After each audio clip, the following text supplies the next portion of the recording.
నియంత్రణ కోసం దేశవ్యాప్తంగా ఒక విధానం రాబోతోంది. ఇందుకు తగినట్లుగా సుప్రీంకోర్టు మొన్నటి తన ఉత్తర్వులపై స్టే ఇచ్చింది.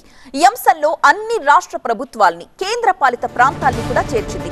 దానికి సంబంధించిన అప్డేట్స్ మనం ఇప్పుడు చూద్దాం.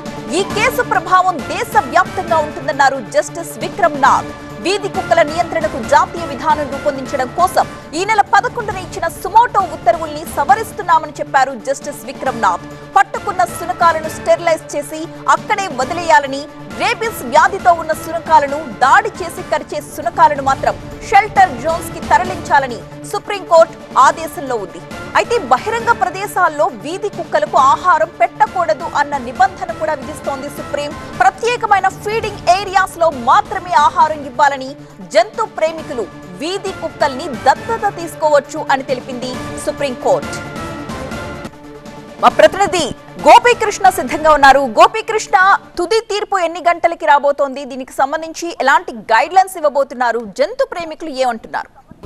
ఎస్, జస్టిస్ విక్రమ్ నాథ్ ధర్మాసనం కీలక మధ్యంతర ఆదేశాలను ఇవ్వడం జరిగింది వీధి కుక్కల విషయంలో. ఇది కేవలం ఒక ప్రాంతానికి సంబంధించిన అంశం కాదు, దేశవ్యాప్తంగా కూడా వీధి కుక్కల దాడిలో అనేక మంది గాయపడుతున్నారు, అలాగే రేబీస్ వ్యాధితో అనేక మంది చనిపోతున్నారు అని భావించిన సుప్రీంకోర్టు త్రిసభ్య ధర్మాసనం గత ఆగస్టు 11న జస్టిస్ జేబీ పార్దివాలా ఇచ్చిన ద్విసభ్య ధర్మాసనం ఇచ్చిన తీర్పును, అంటే ఢిల్లీ ఎన్సీఆర్ పరిధిలో రోడ్లపై వీధి కుక్కలను నిషేధించాలి, వాటన్నిటిని షెల్టర్లకు తరలించాలి అని 8 వారాల్లోగా చర్యలు తీసుకోవాలని చెప్పి ఆదేశాలు ఇవ్వడం జరిగింది. సో దానిపైన దేశవ్యాప్తంగా జంతు ప్రేమికులు, ఇటు స్ట్రీట్ డాగ్ లవర్స్ వీరంతా కూడా ఈ తీర్పు పట్ల అభ్యంతరం వ్యక్తం చేయడంతో సిజేఐ త్రిసభ్య ధర్మాసనాన్ని ఏర్పాటు చేయడం జరిగింది. అయితే గత తీర్పుపై స్టే ఇవ్వాలి అన్న అభ్యర్థనని పరిశీలిస్తామన్న ధర్మాసనం ఆ తీర్పులో కొన్ని సవరణలు, మార్పులు చేయడం జరిగింది.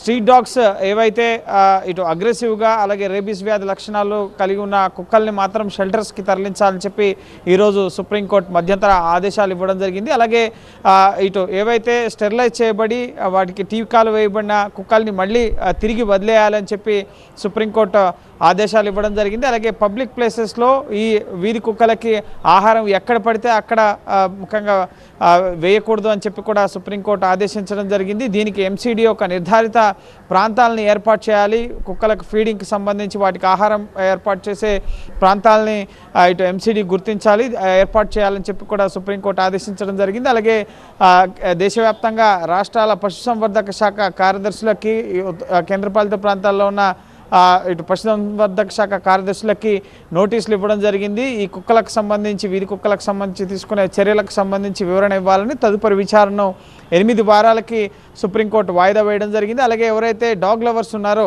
ముఖ్యంగా వీధి కుక్కలను అడాప్ట్ చేసుకునేందుకు, దత్తత తీసుకునేందుకు ఎంసీడీకి అప్లికేషన్ పెట్టుకోవాలని చెప్పి కూడా సూచించడం జరిగింది. అలాగే ఈ ఎన్జిఓలు కానీ, అలాగే స్ట్రీట్ డాగ్ లవర్స్ కానీ ఎవరైనా వీధి కుక్కల నిర్వహణకు సంబంధించి 25,000 రూపాయలు జమ చేయాలి అన్న ఆదేశాలను కూడా సుప్రీంకోర్టు ఇవ్వడం జరిగింది. సో వీధి కుక్కల విషయంలో ముఖ్యంగా అవి అటాక్స్ చేస్తున్నాయి, అనేక మంది గాయపడుతున్నారు, రేబీస్ వ్యాధితో అనేక మంది చనిపోతున్నారు, చిన్నలపైన, వృద్ధులపైన విపరీతంగా దాడులు జరుగుతున్నాయి. కుక్కకాటు గత ఏడాది 35 లక్షల కుక్కకాటు కేసులు దేశవ్యాప్తంగా నమోదైన పరిస్థితి ఉంది. సో ఈ నేపథ్యంలోనే ఇది కేవలం ఒక ప్రాంతానికి పరిమితం చేయకుండా దేశవ్యాప్తంగా కూడా ఈ వీధి కుక్కల విషయంలో ఈరోజు సుప్రీంకోర్టు వాటి నిర్వహణ, వాటికి ఆహారం వేయడం కానీ, అలాగే అధికారులు చేపట్టాల్సిన చర్యలకు సంబంధించి ఈరోజు మధ్యంతర ఆదేశాలు ఇవ్వడం జరిగింది. తదుపరి విచారణ 8 వారాలకు వాయిదా వేయడం జరిగింది. ఇటు రాష్ట్ర ప్రభుత్వాల వైఖరి చూసి ముఖ్యంగా హైకోర్టులు కూడా ఆయా రాష్ట్రాల్లో, అలాగే ప్రభుత్వ అధికారుల విధులకు భంగం కలిగించవద్దు అన్న అంశాన్ని కూడా ఈరోజు సుప్రీంకోర్టు స్పష్టం చేయడం జరిగింది. ఎవరైతే ఈ స్ట్రీట్ డాగ్స్ని తీసుకెళ్లేటప్పుడు వారిని అడ్డుకోవడం కానీ, ముఖ్యంగా ఈ తరహా గ్రీవియన్స్కి సంబంధించి ఒక హెల్ప్ లైన్ నెంబర్ని కూడా ఏర్పాటు చేయాలని చెప్పి మున్సిపల్ అధికారులకి సుప్రీంకోర్టు ఆదేశించడం జరిగింది. సో గతంలో వీధి కుక్కల్ని పూర్తిగా రోడ్లపై నుంచి నిషేధించాలన్న ఆర్డర్ని సవరిస్తూ కొన్ని మార్పులు చేర్పులతో ఈరోజు త్రిసభ్య ధర్మాసనం మధ్యంతర ఆదేశాలను ఇవ్వడం జరిగింది. Right, thank you Gopi. ఇక సుప్రీంకోర్టు తీర్పును పిటిషనర్ ననితా శర్మ స్వాగతించారు. ఇది బ్యాలెన్స్డ్ ఆర్డర్ అన్నారామె. ఈ కేసులో అన్ని రాష్ట్రాలను సుప్రీంకోర్టు చేర్చిందని చెప్పారు. And yes, सबसे बड़ी बात तो यही है कि relocation a big no-no to relocation. So they have said that whichever dogs will be sterilized, will be neutered, will be brought back to the same place from where they have been picked up. So that is what the ABC rules also says. So we are adhering to the ABC rules. So effective implementation of the ABC rules is very, very important, which I have been, harping upon since 2016.